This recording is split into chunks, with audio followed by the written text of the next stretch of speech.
बिस्मिल्लाहिर्रहमानिर्रहीम, अस्सलाम वालेकुम। मैं फैज़ान रिजवी हूँ और आप मेरे यूट्यूब चैनल और फेसबुक पे देख रहे हैं। आज 12 अगस्त 2022 है, दिन है जी जुमातुल मुबारक का। अज़रबैजान और आर्मीनिया के दरमियान टेंशन्स बहुत ज़्यादा हाई हैं।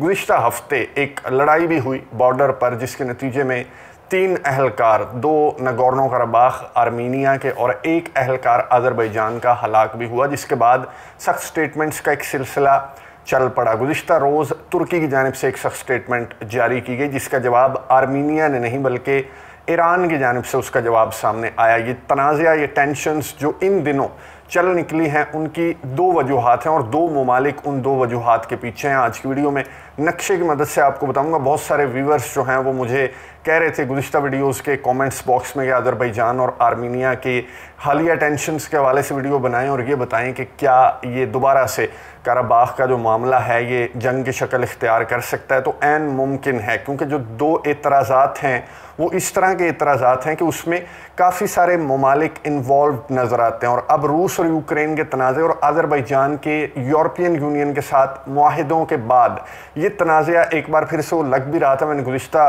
कई वीडियोस में जिक्र किया कि तनाज़ा एक बार फिर से सर उठाएगा, क्योंकि यूरोपियन कंट्रीज़ को अल्टरनेट के तौर पर अज़रबैजान नज़र आ रहा है, कैस्पियन सी की गैस नज़र आ रही है और तुर्की बहुत ज़्यादा किरदार अदा करता हुआ दिखाई दे रहा है। तुर्की जो कि एक नेटो मुल्क भी है और तुर्की ये चाहता है कि कैस्पियन सी की गैस बरास्ता तुर्की यूरोप को मिले, और इजराइल की जो गैस है मेडिटरेनियन सी की वो भी बरास्ता तुर्की यूरोपियन कंट्रीज़ को मिले। तो तुर्की का जो है वो मरकज़ी किरदार यहाँ पर भी नज़र आता है, जिस किरदार पर ईरान को भी और रशिया को भी, आर्मीनिया को भी बहुत ज़्यादा इतराज़ है। पहले मैं आपको ये बता दूं कि जो हालिया टेंशन्स हुई थी जब लड़ाई स्टार्ट हुई दोनों ममालिक के दरमियान, और वो बहुत ज़्यादा टेंशन्स हाई हो गई थी, यहाँ तक कि 3 हलाकतें भी सामने आ गई। हुआ क्या था, ये आपको नज़र आ रहा होगा। ये है अज़रबैजान, आर्मीनिया, नगोर्नो कराबाख। ये मौजूदा इस वक्त जो सिचुएशन है, ये सिचुएशन इस वक्त है। ये जो दरमियान में आपको नज़र आ रहा है नगोर्नो कराबाख, इसका तनाज़ा एक्चुअली था। अब जो मुआहिदा तय पाया था रशिया की सालसी में, उसके वैसे तो 9 पॉइंट्स हैं और उन पर अमल दरामद हो रहा है, लेकिन 2 पॉइंट्स ऐसे हैं जिनमें बहुत सारे ममालिक इन्वॉल्व्ड नज़र आते हैं और वो 2 जो पॉइंट्स हैं वो मुस्तकबिल करीब में हल होते हुए दिखाई नहीं दे रहे, क्योंकि जितनी ज़्यादा इन्वॉल्वमेंट, जितनी ज़्यादा सियासत और गिरदोनवा के जो तनाज़ात हैं उनका जो असर है, मैं आपको पहले समझा देता हूँ। कि जो पहला पॉइंट था इन 9 नुकात में से, जो पहला इंपॉर्टेंट पॉइंट था वो ये था कि एक कॉरिडोर बनेगा, एक रास्ता बनेगा जो कि आर्मीनिया को नगोर्नो कराबाख से मिलाएगा। ये आपको नज़र आ रहा होगा। तो ये कॉरिडोर जो है वो आधा अज़रबैजान ने बनाना था अकॉर्डिंग टू दैट एग्रीमेंट और आधा आर्मीनिया ने बनाना था। अज़रबैजान ने अपने हिस्से की रोड तामीर कर ली। अब क्योंकि सालों गुजर चुके हैं तो ये कोई एक्सक्यूज़ नहीं बनता कि आर्मीनिया ने अभी तक ये रोड अपने साइड की तामीर नहीं की। तो ये जो लड़ाई स्टार्ट हुई थी 3-4 अगस्त को, हुआ ये था कि आर्मीनिया से एक बंदा अपनी गाड़ी में जा रहा था नगोर्नो कराबाख की जानिब। तो अज़रबैजान के फ़ौजी ने उसे रोक कर पूछा कि भाईजान ज़रा ये मजाक ख़त्म करो, ये एक अलहदा मुल्क है अज़रबैजान जिसका हिस्सा है नगोर्नो कराबाख, और अगर आपको एक कॉरिडोर बनाने का कहा गया है तो आप सालों गुजर के कॉरिडोर बनाया नहीं और आप एक पार्क समझ के अज़रबैजान के अंदर दाखिल हो जाते हैं नगोर्नो कराबाख जाने के लिए। एथनिक आर्मीनियंस बहुत ज़्यादा रहते हैं नगोर्नो कराबाख में। तो यहाँ से वो झगड़ा स्टार्ट हुआ जो कि हलाकत का बाइस बन गया अज़रबैजान के फ़ौजी की। अज़रबैजान के फ़ौजी की हलाकत के बाद अज़रबैजान ने रिटेलिएट किया और अज़रबैजान ने शेलिंग स्टार्ट कर दी नगोर्नो कराबाख। जो उन्होंने अपनी एक पर्सनल एक फ़ौज भी बना रखी है, और उस माहदे में ये भी कहा गया था कि ये फ़ौज जो है इसे फारिग किया जाएगा जब ये माहिदा तय पा जाएगा। लेकिन अभी तक नगोर्नो कराबाख के अंदर वो आर्मीनी फ़ौज जो है वो मौजूद है, नगोर्नो कराबाख की फ़ौज मौजूद है। तो अज़रबैजान ने रिटेलिएट करते हुए 2 फ़ौजी मार दिए, नगोर्नो कराबाख के या आर्मीनिया के 2 फ़ौजी अज़रबैजान ने मार दिए। और अज़रबैजान ने कहा कि ये जो कॉरिडोर है हमने अपने हिस्से का बना लिया, आर्मीनिया अपने हिस्से का बनाए। तो यहाँ पर रशिया आया, रशिया ने रद्द-ए-अमल ज़ाहिर करते हुए अज़रबैजान को मोरद इल्ज़ाम ठहराया और रशिया ने ये कहा कि जब आर्मीनिया आपको बता चुका है कि वो सितंबर में ये सड़क बनाना स्टार्ट कर देगा तो आपने क्यों इतना ज़्यादा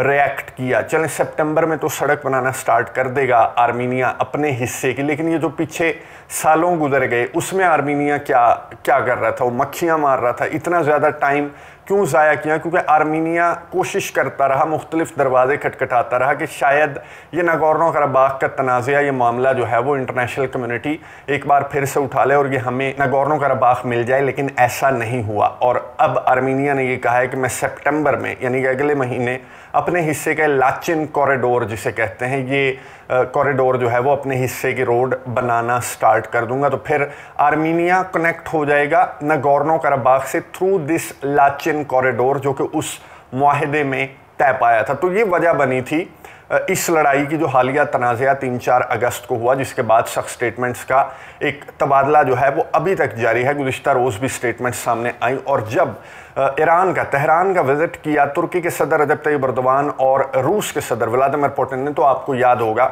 वो दौरा जो है वो सीरिया के मामले पर किया गया था, यूक्रेन और रशिया का मामला भी डिस्कस हुआ। और वहीं पर ईरान के जो सुप्रीम लीडर हैं आयतुल्लाह अली खामेनेई, उन्होंने तुर्की के सदर रजब तय्यिप एर्दोगान को कहा कि जनाब, जो कॉरिडोर आप बना रहे हैं तो वो ख्याल से बनाना है। अब ये कौन से कॉरिडोर की बात कर रहे थे आयतुल्लाह अली खामेनेई? ये आपको मैप पर नज़र आ रहा होगा। ये तो चलें, लाचिन कॉरिडोर से आर्मीनिया जुड़ेगा नागोर्नो कराबाख से। एक और उस माहिदे में कॉरिडोर बनाने का नुक्ता मौजूद है, जिसमें ये कहा गया है कि अज़रबैजान अपने जो दूसरा विंग है, ये आपको नज़र आ रहा होगा नख्चीवान, ये भी अज़रबैजान है। नख्चीवान का बॉर्डर तुर्की से भी मिलता है, एक नैरो सा बॉर्डर है, ये आपको नज़र आ रहा होगा, ये तुर्की से भी मिलता है। तो उस माहिदे में ये तय पाया था कि अज़रबैजान अपने वेस्ट विंग से मिलेगा थ्रू अ कॉरिडोर। वो कॉरिडोर गुजरेगा आर्मीनिया के अंदर से और वो अज़रबैजान को उसके दूसरे विंग से मिलाएगा। और तुर्की बहुत ज़्यादा इस कॉरिडोर को बनाने के लिए, तुर्की बहुत ज़्यादा फुर्तियाँ इसलिए दिखा रहा है क्योंकि ये कॉरिडोर बहुत ज़्यादा इम्पॉर्टेंट तुर्की के लिए भी है। अज़रबैजान,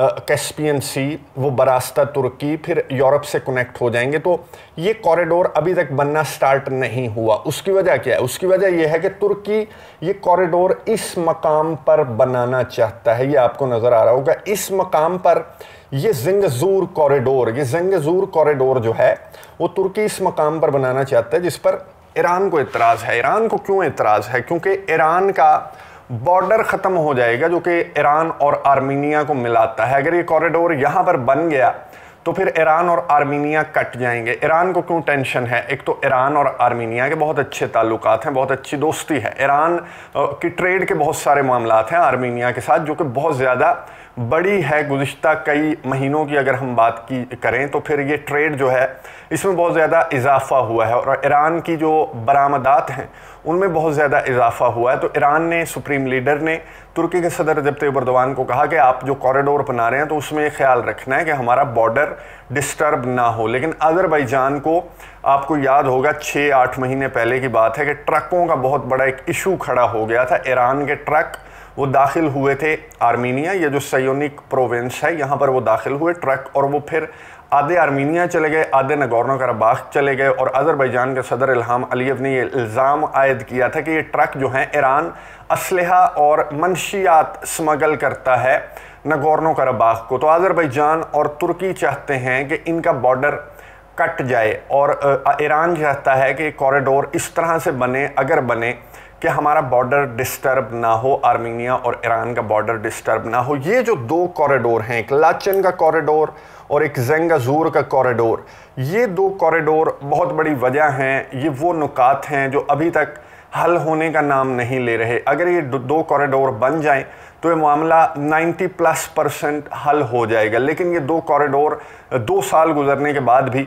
ये दो कॉरिडोर अभी तक नहीं बने, और इन दो कॉरिडोर्स के ना बनने की वजह से या ताख़ीर की वजह से तनाज़ा हर महीने 2 महीने के बाद सर उठाता है। अब यहाँ पर ये तनाज़ा इतना ज़्यादा सर जो उठा रहा है और एक बार फिर से ये जो मामला गर्म होता हुआ दिखाई दे रहा है, उसमें एक बड़ी वजह यूक्रेन और रूस का तनाज़ा और यूरोप का गैस के अल्टरनेट के तौर पर अज़रबैजान की जानिब देखना है। यूरोप के साथ अज़रबैजान का एक बहुत बड़ा मुआहिदा भी तय पा गया। इस मुआहिदे के तहत अज़रबैजान यूरोप को 2027 तक इनफ गैस प्रोवाइड करेगा, जो कि रशिया की जो नॉर्ड स्ट्रीम 1 की गैस है उसका 50% गैस जो है वो अज़रबैजान से यूरोपियन कंट्रीज़ को मिलने लगेगी और बाकी 50% इजराइल से मिलने लगेगी। ये यूरोप का जो है वो मंसूबा है। तो रूस जो कि सालिस था नगोर्नो कराबाख के तनाज़े का, रूस जिसके आर्मीनिया के साथ दिफाई मुआहिदे हैं, CSTO का मेंबर है आर्मीनिया, फिर भी रूस ने एक मुआहिदा तय करवाया और अज़रबैजान को उसके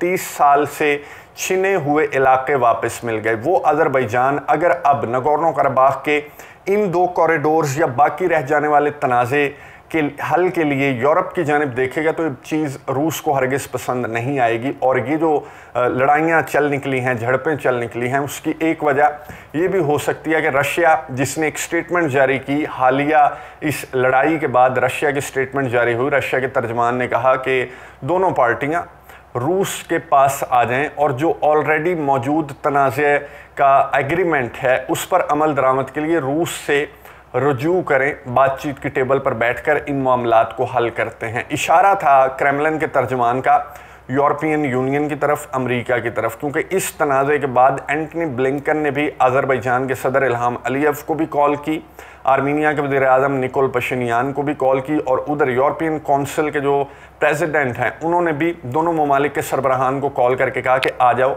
हम तुम्हारा मामला हल करवा देते हैं। तो रशिया, क्रेमलिन के तर्जमान ने कहा कि जो पुराना मुआहिदा है, जो मेन सालस है, उससे रुजू करें। ये एक हिडन मैसेज रशिया की जानिब से गया और ये जो स्टेटमेंट थी तर्जमान की, उसके नीचे बड़े मज़ेदार से कमेंट्स जो हैं वो रशियंस के, अज़रबैजानियंस के, आर्मीनियंस के इस स्टेटमेंट पर कमेंट आए हुए थे। और उसमें एक कमेंट जो है एक सारिफ का बहुत इंटरेस्टिंग कमेंट था कि अगर ये जंग दोबारा स्टार्ट होती है तो आर्मीनिया सबसे पहले अज़रबैजान की पाइपलाइंस को टारगेट करेगा। और उसे ऐसा करने के लिए कौन कहेगा? ये सारिफ ने मॉस्को का नाम उस सारिफ ने लिया था कि मॉस्को की नज़र अज़रबैजान की पाइपलाइंस पर है और आर्मीनिया वो कंधा है जिसके थ्रू अज़रबैजान की जो पाइपलाइंस हैं उन्हें नुकसान पहुंचाया जा सकता है, ताकि यूरोप का जो कॉन्फिडेंस है, जो इजराइल और अज़रबैजान की गैस को देखते हुए यूरोप एक ऑल्टरनेट का जो कॉन्फिडेंस हो, वो कॉन्फिडेंस